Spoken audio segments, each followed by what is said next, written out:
बस पिछले साल की बात है जब विनेश फोगाट और दिल्ली पुलिस के बीच जंतर मंतर के फुटपाथ पर तगड़ी कुश्ती हो रही थी, क्योंकि विनेश अपनी साथी महिला पहलवानों के अधिकारों के लिए वहां डटी हुई थी, इस उम्मीद में कि वो हरियाणा विधानसभा के सदन में वो हासिल कर सके जो वो दिल्ली की सड़कों पर नहीं कर पाई, जो कि था हरियाणा के जुलाना क्षेत्र से राजनीति में कदम रखते हुए अपनी लड़ाई जारी रखना। लेकिन ये मंजर शायद नहीं आया होता अगर विनेश भारत की बेताज ओलंपिक बेगम न बनती। इससे हमारे राहुल गांधी को भाजपा से लड़ने का एक अच्छा मौका मिल गया और जनता की सहानुभूति विनेश की तरफ देखते हुए उन्होंने उसे टिकट दे दिया। तो भाइयों, थोड़ी आप भी सहानुभूति दिखा दीजिए, थोड़ी सी दिखा दीजिए, विस्बो को सब्सक्राइब करके और हमारे नोटिफिकेशन की बेल घंटी को टन तो जरूर दबाई दीजिएगा। फिर हम बताएंगे आपको विनेश का संघर्ष, उनके साथ ओलंपिक में की गई धोखाधड़ी और क्यों उन्होंने चुनाव लड़ा।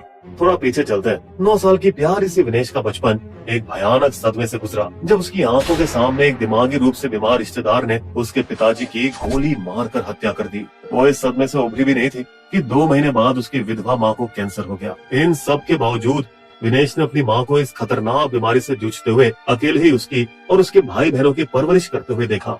विनेश की माँ अपनी भतीजियों गीता बबीता से बहुत प्रेरित थी, जो अंतर्राष्ट्रीय खेलों में मेडल जीत कर आई और जो कुश्ती की रानियां बन चुकी थी। इस चाहत से कि उनके बच्चे भी इसी रास्ते पर चले, वे उन्हें उनके चाचा और जाने माने कुश्ती के कोच महावीर फोगाट के पास ले गई। पता नहीं मेरी और कितनी जिंदगी बची है, लेकिन मुझसे वादा करिए कि आप इनकी जिंदगी बना देंगे। ये सुन महावीर फोगाट भावुक हो गए और उन्होंने बच्चों को अपनी छत्र छाया में ले लिया। छोटी सी विनेश जो अभी अपना करियर शुरू ही कर रही थी, बड़े ध्यान से अपनी नामचीन बहनों की छत्र छाया में अभ्यास करती रही। लेकिन महावीर जी ने कभी भी अपनी बेटियों और भतीजी के बीच भेदभाव नहीं किया, बल्कि वो विनेश के कौशल से खुश थे। ये देखकर कि कितनी आसानी से उसने एक मुश्किल चाल में महारत हासिल कर ली, सामने वाले को पेट से पकड़कर साइड पर पटक देना। तो उन्हें ये देखकर हैरानी नहीं हुई जब 16 साल की उम्र से ही विनेश ने मेडल पर मेडल जीतकर पहाड़ बना दिए और अब ऐसा लग रहा था कि उसका बढ़िया टाइम आ चुका है। जब 2016 के रियो ओलंपिक्स के क्वार्टर फाइनल में वे अपनी चीनी प्रतिद्वंदी से आगे चल रही थी, उसी वक्त बेचारी का दाहिना घुटना ऐसा मुड़ा कि वो गिर के हार गई। ये चोट ऐसी थी कि उसका करियर खतरे में पड़ गया। लेकिन हमारी फाइटर विनेश हार मानने वालों में से कहाँ थी। उसने सर्जरी और 5 महीनों की रिहैब से खुद को फिर से मजबूत किया। इस दौरान विनेश ने फैसला किया कि करियर में आगे बढ़ने के लिए उन्हें एक विदेशी कोच की जरूरत है और वे कोच वोलर अकोस से ट्रेनिंग लेने के लिए हंगरी चली गई। कड़ा अनुशासन रखने वाले अकोस ने विनेश के लिए 6 हफ्तों में हर 1 घंटे का एक जबरदस्त ट्रेनिंग टाइम टेबल बनाया और विनेश से इसका सख्ती से पालन करवाया, जिसमें शामिल था 2 हफ्तों की तेज सैर और साइकिल चलाना और फिर उसके बाद 4 हफ्तों तक दौड़ना और वजन उठाने की ट्रेनिंग भी कराई। अकोस इतने सख्त थे कि अगर विनेश ट्रेनिंग के लिए 1 भी मिनट लेट होती तो वे उसे घड़ी की तरफ इशारा करते और अपना गुस्सा दिखाने के लिए चुप हो जाते। पर विनेश की लगन और मेहनत देखकर कोच उसके साथ भारत तक आ गए। एक बार लखनऊ नेशनल कैंप में ट्रेनिंग के बीच जब बिजली चली गई थी तो कुछ लड़कियां घुटन से बचने के लिए उस ट्रेनिंग रूम को छोड़कर जल्दी से उस अंधेरे भरे कमरे से बाहर निकल आई। लेकिन कोच अकोस ने अपना कड़ा तरीका तब भी नहीं छोड़ा। करती रहो, रुको मत। और इसी अनुशासन को अपने अंदर घोलने के बाद विनेश ने अगले 6 सालों में कई बड़े खिताब जीते। वो खुशियों के दिन थे जब 2018 में वो एशियन गेम्स जीतकर भारत लौटी तो उसका पुराना दोस्त और साथी पहलवान सोमवीर उसका स्वागत करने एयरपोर्ट पर मौजूद था, अपने घुटनों पर एक खास प्रस्ताव के साथ। विनेश, मुझसे शादी करोगी? कुछ महीने बाद इन्होंने शादी कर ली, एक एक्स्ट्रा 8वां फेरा लेते हुए। बेटी बचाओ बेटी पढ़ाओ, बेटी ने खेल खिलाओ। विनेश अब पूरी तरह से तैयार थी 2021 टोक्यो ओलंपिक्स के लिए, लेकिन फिर बदकिस्मती से क्वार्टर फाइनल्स मुकाबले में वे बेहोश हो गई और अपना एक भी दांव नहीं मार पाई और फिर दूसरी बार भी ओलंपिक मेडल जीत न पाने की वजह से वो हताश हो गई। मेरा शरीर नहीं टूटा है, मगर मैं टूट चुकी हूँ।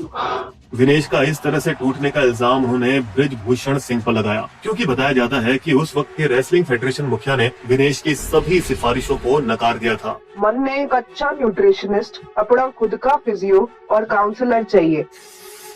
हैरानी की बात है कि कोई भी फिजियोथेरेपिस्ट भारतीय रेसलिंग टीम के साथ नहीं था, जिस वजह से विनेश को शूटिंग टीम की फिजियो से मदद मांगनी पड़ी। जीनिया जी, क्या आप प्लीज मेरी मदद कर सकती हो? सॉरी विनेश, मुझे तो पहलवानी की एक्सरसाइज नहीं आती। यहाँ बृजभूषण सिंह ने भी बदले में विनेश पर अनुशासनहीनता का आरोप लगा दिया। ना ही वो अपनी टीम के साथ रुकी और ना ही उनके साथ ट्रेनिंग ली। अरे उसने तो स्पॉन्सर के कपड़े तक नहीं पहने। ये आदमी ओलंपिक गोल्ड क्वेस्ट और जिंदल साउथ वेस्ट जैसे एनजीओ से भी सड़ता था, जो पहलवानों को विदेशी कोच दिलाने में मदद करते थे।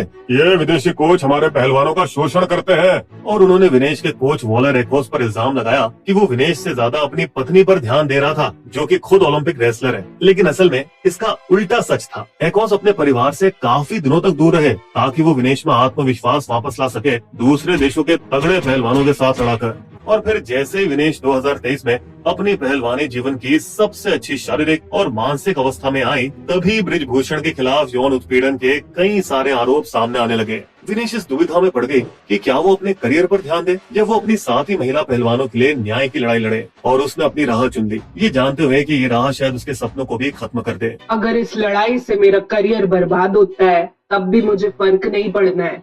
इससे वो जीती जरूर, और शायद ये जीत खोखली थी, जिस पर आप हमारी पुरानी वीडियो जरूर देखेगा। क्योंकि भले ही बृजभूषण को फेडरेशन से निकाल दिया गया हो, पर वो अभी भी प्रॉक्सी के जरिए रिमोट कंट्रोल से फेडरेशन को चला रहे हैं और उनके खिलाफ अपराध के मामले अभी भी पुलिस थाने में धूल खा रहे हैं। और इस तरफ बस कुछ ही वक्त बचा था पेरिस ओलंपिक्स 2024 क्वालिफाई करने के लिए, और दिनेश को पता था कि ओलंपिक की जीत पर ये उसकी आखिरी बाजी थी, तो उसने ट्रेनिंग शुरू कर दी। लेकिन ये क्या, फिर से एक और गहरी चोट, और इस बार तो कोहनी पर। और यही वजह थी कि वे अपने हमेशा के 93 किलो वजन वाले ओलंपिक क्वालिफाइंग मुकाबले से बाहर हो गई, और उसकी जगह 18 साल के अंतिम पंघा ने मुकाबले में कांस्य पदक जीतकर पेरिस ओलंपिक्स में अपनी एंट्री पक्की कर ली। लेकिन विनेश के पेरिस के सपने अभी भी पूरे हो सकते थे अगर वो अंतिम को भारत में होने वाले कोटा मुकाबले में हरा दे। ये एक ऐसा रूल है जो शायद इसलिए बनाया गया था ताकि नेताओं और अफसरों के चहेतों को पीछे के दरवाजे से ओलंपिक्स में घुसाया जा सके। लेकिन अब क्योंकि फेडरेशन और विनेश के बीच तो पहले से 36 का आंकड़ा हो चुका था, इसलिए बृजभूषण के चेले फेडरेशन के नए मुखिया ने ऐलान किया,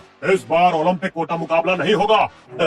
लेकिन उन्हें क्या पता था कि विनेश ने महीनों पहले इनकी चाल को भांप लिया था। इन नेताओं की दोगलेबाजी उन्हें पता थी, और कोटा मुकाबले से 2 महीने पहले होने वाले सिलेक्शन मुकाबले में हमारी चालाक विनेश ने 53 और 50 किलोग्राम दोनों वजन मुकाबलों में भाग ले लिया था, जिससे वो किर्गिस्तान के एक एशियाई मुकाबले में 50 किलोग्राम वर्ग में जीतकर पेरिस ओलंपिक के लिए क्वालिफाई कर गई। और पेरिस में विनेश ने पहले ही मैच में दुनिया की नंबर 1 दिग्गज जापानी खिलाड़ी को धूल चटा दी और अपनी काबिलियत का डंका बजा दिया। अब सारी नजरें विनेश पर थी, क्योंकि वो कुश्ती के फाइनल्स में पहुंचकर ओलंपिक्स गोल्ड के लिए लड़ने वाली पहली भारतीय महिला बन गई थी। लेकिन एक और समस्या आ गई। अब क्योंकि जिंदगी भर उसका वजन 53 किलो रहा था, तो फाइनल्स की एक रात पहले भी उसका शरीर 53 किलो की तरफ बढ़ने लगा, और अब उसके पास बस 12 घंटे बचे थे अगली सुबह अपना वजन नापे जाने से पहले। विनेश और उसकी पूरी टीम ने रात भर झपकी नहीं मारी और उसका वजन 50 किलो से नीचे लाने के लिए पूरी जान लगा दी। पानी के जैसे पसीना बहा बहाकर विनेश लगातार बिना रुके एक्सरसाइज करती रही। जब वो थक जाती तो सोना के अंदर बैठ जाती ताकि पसीना रुके नहीं। यहाँ तक कि उसने अपने बाल कटवा लिए, खून तक निकाल दिया, मतलब सब कुछ कर डाला। कोई निवाला नहीं खाया, ना ही पानी की एक बूंद पी। फिर भी उसका वजन 50 किलो से 100 ग्राम ज्यादा रह गया, और यही वजह थी कि उसे निकाल दिया गया। विनेश का दिल ऐसा टूटा कि उसने भावुक होकर अपने रिटायरमेंट का ऐलान कर दिया। माँ, कुश्ती जीत गई, लेकिन तुम्हारी बेटी हार गई। अब मेरे अंदर बिल्कुल ताकत नहीं बची। यहाँ तक कि उन्होंने प्रधानमंत्री का हमदर्दी भरा कॉल भी उठाने से इनकार कर दिया। मैं नहीं चाहती सोशल मीडिया पर मेरे दुख का फायदा उठाया जाए। फिर सरकार से जल्द ही कोई मदद न मिलने पर विनेश ने खुद ही अपना केस दायर किया, खेल के सबसे बड़े अंतर्राष्ट्रीय कोर्ट में रजत पदक की मांग करते हुए। पूरा एक दिन गुजर जाने के बाद ही भारतीय ओलंपिक संघ ने विनेश के लिए एक नामचीन वकील हरीश साल्वे को भेजा। माय लॉर्ड, सेमीफाइनल्स जीतने के लिए विनेश जी को संयुक्त रजत पदक दिया ही जाना चाहिए। ये एकदम सही तर्क था, क्योंकि उन्होंने 50 किलो से कम वजन के साथ ईमानदारी से सेमीफाइनल्स जीता था। लेकिन अंतर्राष्ट्रीय कोर्ट ने, जैसे कि अक्सर पूर्वी देशों के भूरे खिलाड़ियों के साथ भेदभाव किया जाता है, उन्होंने अपनी अपील खारिज कर दी, वो भी बिना सटीक वजह बताए। यहाँ दिलचस्प बात यह है कि हमारे दूसरे पहलवान अमन से रावत, जिन्होंने भी वजन घटाने के लिए वही सब किया जो विनेश ने किया था, वो तो वजन घटा गए 10 घंटे में 4.6 किलो और कांस्य पदक भी जीत गए, जिससे सोशल मीडिया पर विवाद छिड़ गया। अगर अमन कर सकता है तो विनेश क्यों नहीं? वो इसीलिए क्योंकि औरतों का शरीर अलग तरह से काम करता है। जब उनके मेंस्ट्रुअल पीरियड आते हैं तो उनका शरीर ज्यादा पानी सोखने लगता है, और विनेश के साथ भी ऐसा ही हुआ। हमारी विनेश भले ही खाली हाथ भारत वापस लौटी हो, लेकिन उसके स्वागत के लिए हजारों लोग बाहें खोल कर खड़े थे, जिनमें से कुछ बाहें कांग्रेस की भी थी, क्योंकि दोनों के बीच पहले ही पर्दे के पीछे मैसेजेस एक्सचेंज हो चुके थे। दोस्तों, पिछले 12-18 महीनों में विनेश के जीवन में जो कुछ हुआ उसे देखते हुए निश्चित रूप से विनेश फोगाट को इस साल भारत का सर्वश्रेष्ठ खिलाड़ी का खिताब मिलना ही चाहिए। सिर्फ ओलंपिक मेडल की कुर्बानी के लिए नहीं, बल्कि अनगिनत बाधाओं के बावजूद फाइनल्स तक पहुंचने के लिए और अपनी ताकत और साहस के साथ सिस्टम को चुनौती देने के लिए भी। बिस्बो की शायरी। बाधाओं से जूझना बचपन से था काम, भारत की वो शान है, विनेश है उसका नाम। राजनीति के दंगल में रखे हैं उसके पांव, देखे कैसे खेलते अब वो सारे दांव। हमारे वीडियो कंटेंट के सोर्सेस आपको डिस्क्रिप्शन में मिल जाएंगे।